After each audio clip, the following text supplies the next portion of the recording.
Arena MMA lagi panas gara-gara satu nama, Justin Gaethje.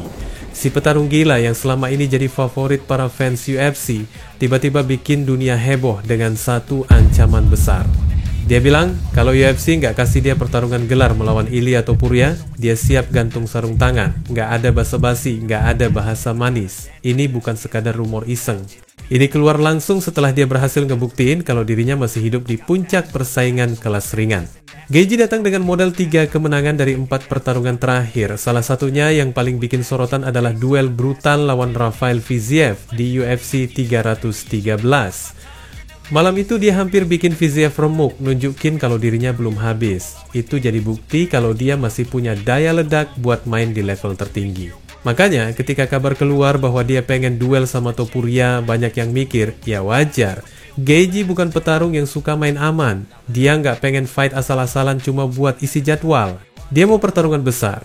Dia mau warisan yang bisa ditulis tebal di sejarah UFC. Masalahnya, nggak semua orang di atas sana suka sama gaya tekanannya. Dana White, bos UFC yang biasanya santai nerima segala macam drama, kali ini kelihatan nggak seneng. Ultimatum pensiun dianggap langkah aneh. Dalam obrolan, White semacam ngasih kode kalau ngomong soal pensiun kayak gini nggak pernah bagus. Seolah-olah dia mau bilang, kalau udah capek ya udah cabut aja, nggak usah pakai ancaman. UFC bukan tempat buat nego dengan nada ultimatum. Dari sudut pandang promotor, ini berbahaya. Karena kalau satu petarung berhasil maksa pakai ancaman, yang lain bakal ikut-ikutan. Jadi wajar kalau White nunjukin muka keras. Di tengah kegaduhan itu, muncul suara dari Ai Iaquinta, mantan kontender kelas ringan yang dulu hampir ketemu Gaethje di Octagon. Menurutnya, langkah Justin ini rada berisiko. Dia ngerti kenapa Gaethje ngotot. Semua petarung pengen fight besar sebelum pensiun, tapi ngasih ultimatum, dalam pandangannya, itu bukan strategi pintar. Iaquinta percaya lebih baik ngerayu UFC pelan-pelan ketimbang ngasih tekanan kayak gini. Industri ini nggak pernah ramah sama ancaman. It's never good. You never listen. I understand it 100%. I'm not saying I wouldn't do the same thing if I were him, but I think it's when you're dealing with the UFC, it's almost better to beg a little bit than to give an ultimatum like you said. Gaethje sendiri nggak peduli omongan orang. Dia udah lama di game ini. Dari zaman WSOF sampai ngangkat sabuk UFC, dia selalu main dengan prinsip maju terus, nggak pernah takut rusak.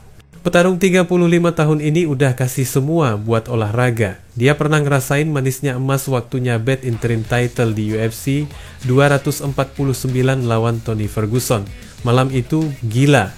Gaethje sempat kejatuhan di awal, tapi bangkit buat ngehentikan streak 12 kemenangan Ferguson. Itu jadi momen ikonik.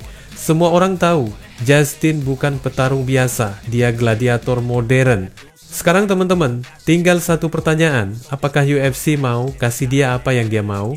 Dana White mungkin gak suka nada ancaman, tapi bisnis tetap bisnis. Gaethje masih punya nilai jual gede. Fans rela bayar buat lihat dia terakhir kali masuk kandang. Topuria juga lagi naik daun. Taruh dua nama ini dalam satu poster, lu punya event PPV yang bisa pecah. Jadi jangan heran kalau pada akhirnya drama ini berakhir dengan tanda tangan kontrak. Kalau fight itu kejadian, maka ini bisa jadi epilog sempurna buat karir Gaethje. Menang atau kalah, dia udah taruh semua di atas meja. Dia pernah jatuh, pernah bangkit, pernah nyicip emas, pernah ngerasain pahitnya gagal, dan sekarang dia siap main di ambang jurang satu kali lagi. Kalau dia menang, namanya makin keras diukir di sejarah. Kalau kalah, dia tetap pergi sebagai legenda yang gak pernah main aman. Jadi teman-teman, mari kita nikmatin plot ini. Mungkin saja ini adalah bab terakhir dari kisah seorang gladiator modern yang hidup dan mati dengan prinsip maju terus tanpa kompromi.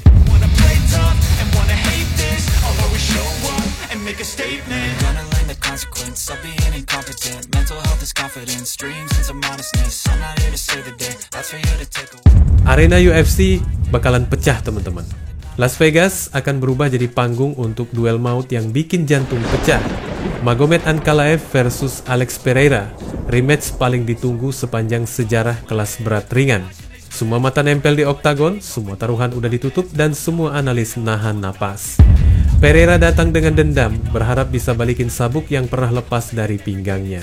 Sementara Ankalaev main bukan buat cari aman, dia gaspol dengan strategi yang udah disusun matang, ngerusak setiap rencana Pereira. Peluang kemenangannya ini bukan kemenangan biasa, teman-teman. Ini adalah statement besar. Gua masih bos di sini ya. Setelah rematch, obrolan di belakang panggung panas, teman-teman. Media nunggu, fans berspekulasi, dan Ankalaev dengan nada tenang ngelempar bom. 2 pertarungan lagi, lalu gua cabut ke kelas berat. Ya, lo nggak salah baca. Dia nggak mau jadi juara 1 divisi doang. Ambisinya jelas, bikin sejarah, sapu bersih 2 kelas. Kenapa? Karena buat dia, kelas berat ringan udah hampir tamat levelnya. Setelah Alex, tinggal sisa-sisa singa yang siap digas. Tapi jangan salah, ini bukan langkah gampang. Naik ke heavyweight berarti lawan monster-monster segede pohon dengan power 1 pukulan yang bisa mecahin ember. Tapi Ankalaev nggak peduli. Dia ngerasa timingnya pas, fisik dia mendukung, skill grappling dia bisa jadi senjata rahasia, dan kardionya, heavyweight banyak yang nggak punya napas sepanjang Ankalaev.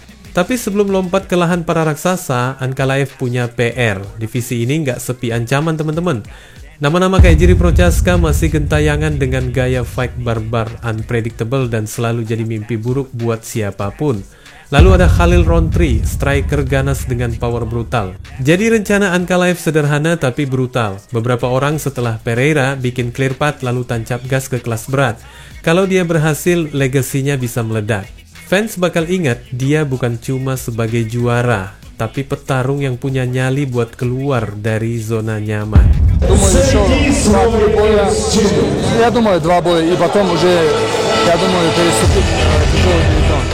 Sekarang bayangin deh teman-teman, Ankalaev naik ke heavyweight, lawan-lawannya bukan lagi Pereira atau Jiri. Dia bakal jumpa sama gajah-gajah liar macam Tom Aspinall, Sergey Pavlovich, sampai John Jones sayangnya keburu pensiun. Ini bukan sekedar naik kelas, ini kayak pindah planet. Pertanyaannya, bisakah skill clean Ankalaev nutupin gap power? Banyak analis bilang iya, karena gaya bertarung dia cocok buat main taktis. Tapi heavyweight punya satu hukum alam. 1 pukulan bisa bikin semua teori gosong. Kalau Ankalaev sukses, dia masuk jajaran petarung GOAT. Tapi kalau gagal, legasinya bisa kena noda. Ini taruhan hidup mati, teman-teman. Dan kelihatannya dia siap ambil risiko itu. Langkah kayak gini bukan yang pertama di UFC. Daniel Cormier dulu juga start sebagai monster light heavyweight sebelum lompat ke heavyweight dan ngerebut sabuk. Conor McGregor dari featherweight sampai lightweight, bahkan sempet coba welter. John Jones baru aja lompat dari LHW ke heavyweight dan langsung jadi raja. Bedanya, Ankalaev punya gaya yang bisa bikin dia berbahaya di 2 dunia. Kenapa? Karena dia nggak cuma rely on power, fight IQ dia tinggi, defense rapi, dan kardionya stabil. Cormier sukses karena wrestling elite, McGregor karena timing dan precision, John Jones karena kreativitas. Ankalaev, dia adalah kombinasi pressure plus fundamental yang solid. Dengan berat tambahan, powernya bisa lebih sadis lagi. Kalau dia berhasil, namanya bakal disandingkan sama legenda-legenda itu. Tapi kalau gagal, gua nggak tahu mau bilang apa dah. Jadi setelah UFC 320, dunia MMA punya teka-teki baru. Apakah Ankalaev bakal jadi raja 2 alam? Dia udah buktiin bisa ngalahin monster kayak Pereira. Dia udah 2 kali ngelindes lawan di puncak. Sekarang, semua sorotan nunggu langkah berikutnya. Yang pastinya teman-teman, petualangan Ankalaev belum kelar, justru baru mulai panas. Fans siap nonton sejarah atau tragedi. Dan kalau bener dia lompat ke heavyweight, bersiaplah teman-teman. Oktagon bakal kedatangan mimpi buruk baru, dari Dagestan ke puncak dunia, dan mungkin ke singgasana para raksasa. Wassalamualaikum warahmatullahi wabarakatuh.